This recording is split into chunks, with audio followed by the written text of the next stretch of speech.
Текущая эпидемиологическая обстановка у нас характеризуется 53 новыми случаями коронавирусной инфекции за последние сутки.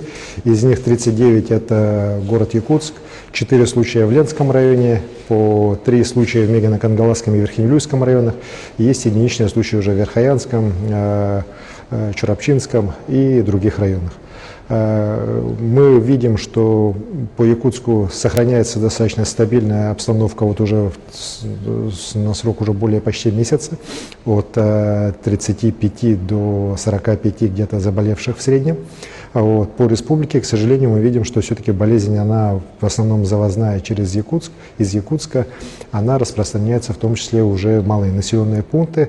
При этом хочу особо отметить хорошую работу учреждений здравоохранения на местах, сельских наших больниц, которые достаточно быстро болезнь выявляют, и больные, контактные достаточно быстро выявляются, и их производятся анализы, ну и потом лечение.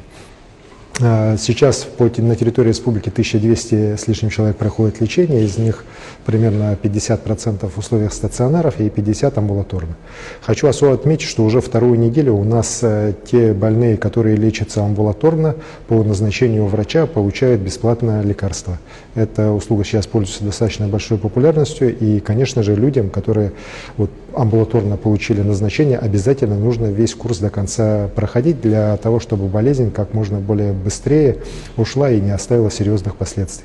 К сожалению, у нас 26 человек на сегодняшний день находятся в тяжелом состоянии, несколько из них находятся на аппаратах ИВЛ, причем это уже не только город Якутск, но и другие районы республики.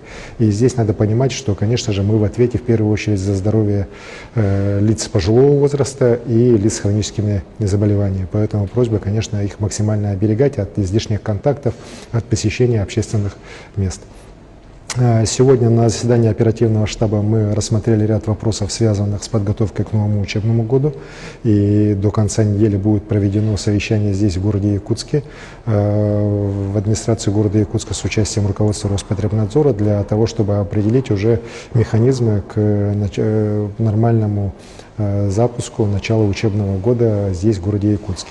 В целом по республике эта работа тоже идет под контролем правительства республики, муниципальных районов. Считаю, что, конечно же, учебный процесс обязательно 1 сентября должен начаться.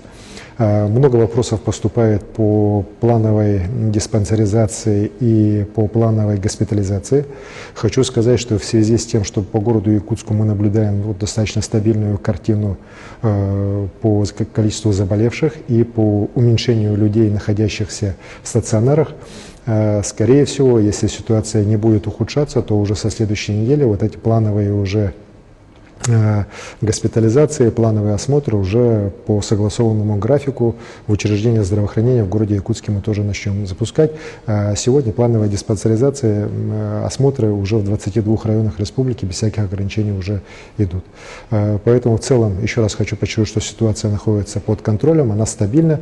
Вместе с тем, конечно же, прошу в том числе и те учреждения общепита, торговли, которые вот недавно получили возможность уже работать в нормальном режиме, соблюдать все те санитарно-эпидемиологические меры, которые обязательно, обязаны к соблюдению. Контроль за них возложен на административные комиссии муниципальных образований и соответствующие министерства республики.